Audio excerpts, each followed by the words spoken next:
अपनायत type feeling आती है।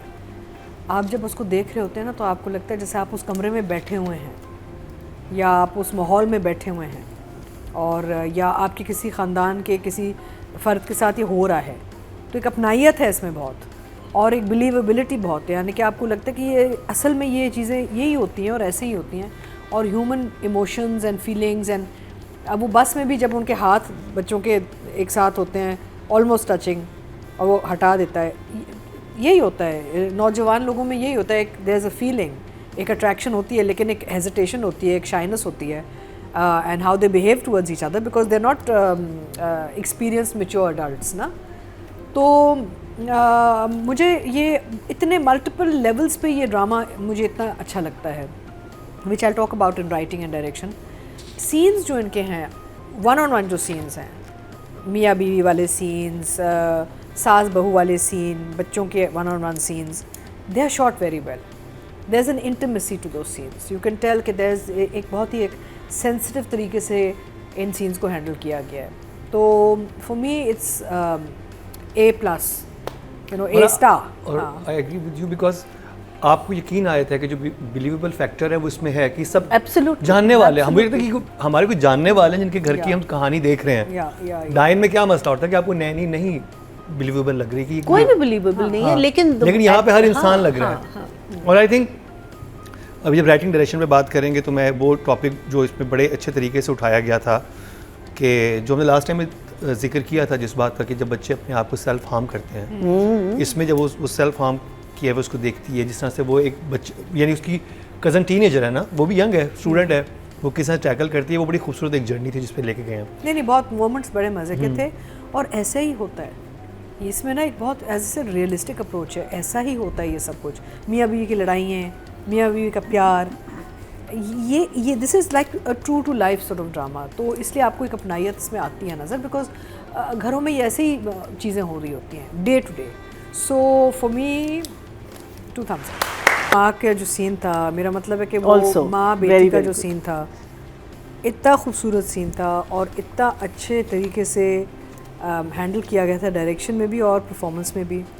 और पता है वहाँ पे जो सबक, सबसे बड़ा जो सबक होता है, मैं आपको बताऊँ, मुझे याद है कि एज टीनेजर्स जब हम छोटे होते थे तो हमारी अम्मी ने एक बात की है कि गलती भी करो ना तो मेरे पास आना, क्योंकि अगर तुम किसी और के पास जाओगी तो मशवरा गलत मिलेगा, बट मेरे पास आओगी थोड़ा डांट दूंगी लेकिन मैं मशवरा तुम्हें सही दूंगी।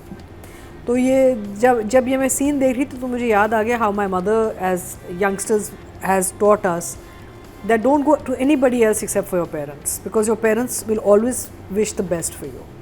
और ये इतना important scene था, the way she said it, the lines, जो सबक था इस सीन में वालदैन के लिए भी और बच्चों के लिए भी। क्योंकि अक्सर क्या होता है, वालदैन चीखते हैं, चिल्लाते हैं, मारते हैं, पीटते हैं, बच्चे जो है ना डर के मारे ना चुप हो जाते हैं, या कहीं और चले जाते हैं और वहाँ पे मशवरा गलत मिलता है। So I love this scene because end of the day आपके वालदैन का चाहे कितने भी स्ट्रिक्ट हों आपके साथ, चाहे कितने भी आपको पनिश करें, आपको सज़ा दें, लड़ें झगड़ें, जो भी पॉकेट मनी काटें, लेकिन आप जाएं मशवरे के लिए अपने वालिदैन के पास। So it was a beautiful scene and a very important scene for people to watch from a परवरिश पर्सपेक्टिव। एक ये मेरा फेवरेट सीन था। फिर एक और जो बहुत ही फेवरेट सीन था मेरा, वो था पन्ना और सुलेमान वाला, स्त्री वाला। वो इतना खूबसूरत सीन, इतना प्यारा सीन, और वो ऐसा सीन है जब आप देखते हैं तो आप कहते हैं हाँ कहीं ना कहीं मैंने और मेरे शौहर ने भी ऐसी चीज़ें की हुई हैं। वो ऐसा सीन था जहाँ लगता है कि I have had this kind of moment with my own husband, you know, जहाँ वो मनाने की कोशिश कर रहा है और मैं सोच रही हूँ ये क्यों, ये क्या कर रही है, हरकत क्या कर रहा है, why is he washing the dishes today, what is he doing. So lovely, and I think Saad and Saman have done such a beautiful job with those characters also. Lovely. And the third scene that I really enjoyed is कि जब boss वो एक बहुत ही पैदल musician का को उल्लू बना रहा है। I loved that scene. वो इतना वो एक ह्यूमरस मोमेंट आया था इस ड्रामे में, जहाँ पे आपको लगा कि थोड़ा सा लाइट हार्टेडनेस में इतनी बड़ी बात की गई कि देखो ना, वो कहते हैं ना कि लेकिन मुझे तो लगा था कि वली कहता है कि आर्टिस्ट तो हिपोक्रेट्स नहीं होते, कहता है तो हाँ लेकिन वो तो क्या भूख क्या कुछ कहा ना कि सर्वाइवल कहते हैं, सर्वाइवल।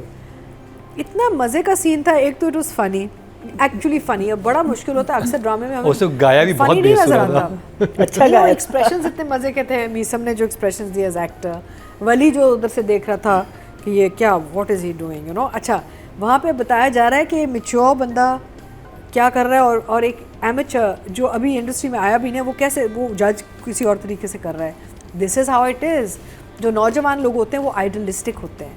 उनका होता है कि यार ये तो ऐसे होना चाहिए और वैसे होना चाहिए, और उनकी आइडियोलॉजी बड़ी पक्की होती है।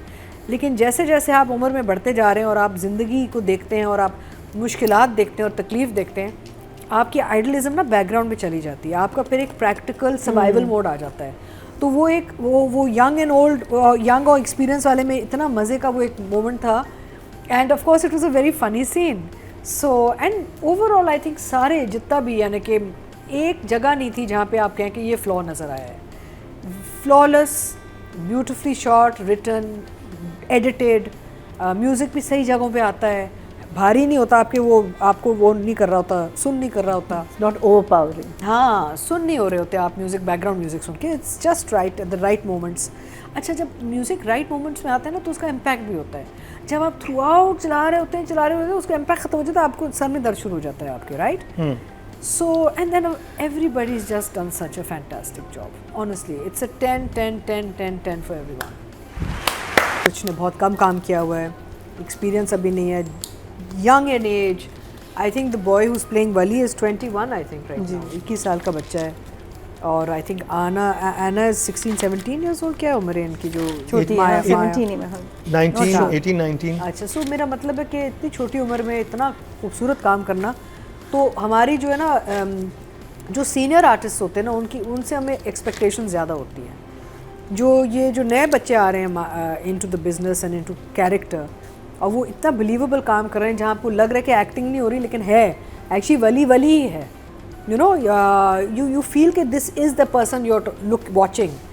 तो ऑब्वियसली उनको हम नंबर्स भी देते हैं दैट दे डिज़र्व, और हम उनको व्यू भी उस पर्सपेक्टिव से कर रहे होते हैं कि यार कहीं भी कच्चा पक्का नहीं लग रहा, पक्का काम है, it's solid work, they are looking in character, they are believable, we are enjoying them, we are believing their story. वो जो नैरेटिव हमें सुना रहे हैं, जो जुमले वो हमें सुना रहे हैं, उनमें भी यकीन आ रहा है हमें। तो हम बहुत अक्सर लोग कहते हैं ना कि जी how do give these children 10 and other senior actors less. Senior actors से ना हम तवक्को भी ज़्यादा होती है, एक्सपेक्टेशन ज़्यादा होती है कि भाई ये तो they should be 10 and above, but and इतना उनका काम देखा होता है तो कभी कभार उनका काम हमें स्टैटिक भी लग रहा होता है। Atika, can I just say one thing? In acting, they cannot be a senior and a junior. They're all actors. Age-wise. But they're all actors. Like when I started off in my career, I was very kacha.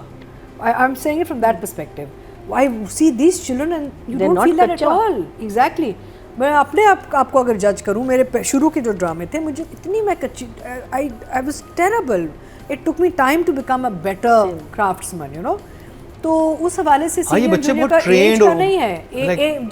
मैं senior junior ये भी कहूँ कि अगर कोई 40 साल की उम्र पे भी पहली दफ़ा एक ड्रामा कर रहे हैं ना, और हम कह रहे हैं वाओ क्या परफॉर्मेंस है, that's also a junior person in the craft coming in against seniors who been there a long time. तो उस हवाले से मैं कहती हूँ कि इन बच्चों ने जो काम किया is just ट्रेमेंडस work really. So and 10 for everybody in परवरिश फॉर श्योर। और I think एक special- बच्चे क्यों अच्छा काम कर रहे हैं, बच्चों के पास इतना एक्सपोजर है, इतनी इन्होंने फिल्में, सीरीज, शोज देखी। हमारे पास पूरे दिन 1 घंटा होता था ड्रामा देखने के लिए, उसमें आप कितना सीख लेंगे, कितना आइडियलाइज करेंगे। हमारे पास पूरे 24 घंटे में 1 घंटा बस तब ड्रामा होता था। और जो कुछ भी VCR नहीं। पे आप फिल्में देखती थी, वो फिल्म तो वही तो असर है पड़ा है, उसी ने तो गड़बड़ की है सारी। फिल्में मैंने इतनी देखी कि फिर देखें, फिर ये फिल्मी हो गए। हाँ, फिल्में बहुत देखी, लेकिन ये कि ड्रामा जो अपना ड्रामा था वो तो हमें एक ही दफा मिलता था, 1 घंटे का बस। ऑडियंस की तरफ जाने से पहले मैं एक स्पेशल क्लैप उस बच्ची के लिए जिसने वो दोनों जो मेरे लिए नो अच्छा Anya. Her name is Hania right? Hania? नहीं, आनिया। बहन का जो name छोटी है। बहन जो थी छोटी जिसने बहन, वो हाँ, वो बहुत सबसे माशाल्लाह। यंग है। और बच्चे आपके लिए हम सब की तरफ से स्पेशल क्लैप। आनिया जो जो खड़ी हुई है ना खिड़की पे। हाँ, nobody is out of place. Even your smallest से smallest performance और जो हमें स्केरी नजर लग रहा था, आती उसको ऑल्टर ईगो वाली जैसे Everyone आते थे ना सीन। ऑडियंस की तरफ चलते हैं। टोटल वोट जो कास्ट हुए हैं वो 21,700 हुए हैं और परवरिश से एना आसिफ के हिस्से में आए हैं 2,321, That's not 13% बनते हैं 1.3। और अगर बात की जाए रेहाम राफी की तो उनको मिले हैं 2,165, तो ऑलमोस्ट करीब करीब ही हैं। और अगर बात की जाए मेल कैटेगरी की टोटल वोट कास्ट हुए हैं 20,600 और समर जाफरी के हिस्से में आए हैं 3,586, 16% बनते हैं 1.6, इनको भी मिले हैं। जी हाँ, एक सवाल उठता है, हम बात कर रहे हैं अभी एक यूथ रिलेटेड ड्रामे की। मेरी इंटरेस्ट ये है कि हम how we need to figure out how to I think increase youth following for this particular show also when you talk about, because आपको वो फिर वो वोटिंग में भी एक असर आता है। बच्चे तो बहुत देख रहे हैं, बच्चे शौक से देख रहे हैं। बिकॉज नहीं, क्या ड्रामा नहीं देख रहे हैं। हमारा ड्रामा, हाँ, हमारा शो, क्या ड्रामा कौन देख क्योंकि वोटिंग तो उन्होंने करनी है ना हमारे इसकी। ना काफी हद तक खवातीन हैं और ग्रोन अप्स हैं, यूथ सच नहीं, तो इसकी ओवरसीज voting पे भी पाकिस्तानी impact बहुत आता ज़्यादा होगा। है,